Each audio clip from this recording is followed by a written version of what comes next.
Welcome to 108 news Telugu బులెటిన్ల ముందుగా headlines. పోలవరానికి మరొక 2705 కోట్ల అడ్వాన్స్, కేంద్ర జలశక్తి ఆర్థిక శాఖల పచ్చ జెండా.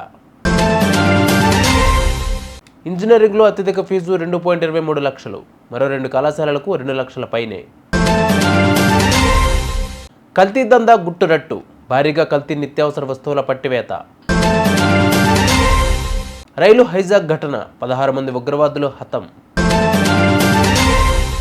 పోలవరం ప్రాజెక్టుకు కేంద్రం సుమారు మరొక 2705 కోట్ల రూపాయలను అడ్వాన్స్ విడుదల చేసేందుకు పచ్చజెండా ఊపింది. త్వరలోనే ఆ నిధుల రాష్ట్ర ప్రభుత్వానికి అక్కడి నుంచి సింగిల్ నోడల్ ఖాతాకు చేరనున్నాయి. తాజాగా ఇచ్చిన ఈ అడ్వాన్స్తో కలిపి ప్రస్తుతం ఆర్థిక సంవత్సరంలో కేంద్రం పోలవరానికి 5512 కోట్లు ఇచ్చినట్లయింది. ఇందులో 5048 కోట్లు అడ్వాన్స్ ఇచ్చినట్లే లెక్క.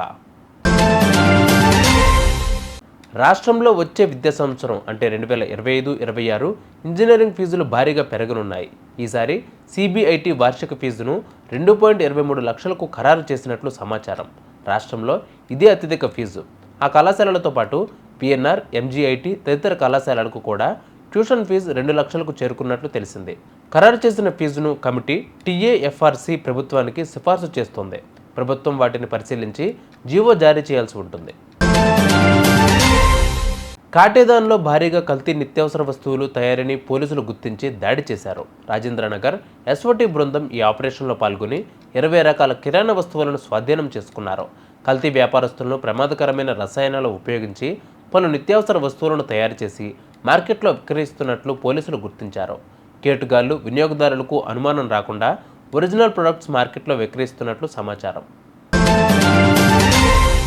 పాకిస్తాన్లోని వేర్పాటువాద బలోచ్ మిలిటెంట్లు హైజాక్ చేసిన రైలులోని ప్రయాణికులను రక్షించడానికి భద్రతా బలగాల ఆపరేషన్ కొనసాగుతోంది. ఇప్పటి వరకు 104 మందిని రక్షించామని భద్రతా వర్గాలు వెల్లడించాయి. రక్షించిన వారిలో 58 మంది పురుషులు, 31 మంది మహిళలు, 15 మంది చిన్నారులు ఉన్నట్లు తెలిపారు. వీరందరినీ మరొక రైలులో కాచీలోని మచ్కి తరలించినట్లు పేర్కొన్నారు. ఇక 16 మంది మిలిటెంట్లను మట్టుబెట్టామని, అనేక మంది గాయపడ్డారని తెలిపారు. చూసారుగా, ఇవి వాళ్ళ బులెటిన్ అప్డేట్స్. మరిన్ని అప్డేట్స్తో మళ్ళీ మీ ముందుకు వస్తాను. అంతవరకు కీప్ వాచింగ్ 108 న్యూస్ తెలుగు.